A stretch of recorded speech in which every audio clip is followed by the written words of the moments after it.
Hello everyone, I am Charupya from Remo International College. I am here to talk about fashion designing department in our college.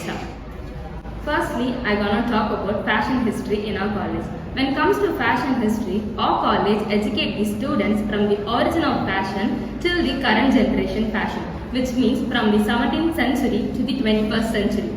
Nextly, we have fashion art and design. In that, we learn about the elements and principles of the design and color theory and color schemes. Our college provides 100% practical classes for the students for the better understanding. And also, we have the classes of surface ornamentation.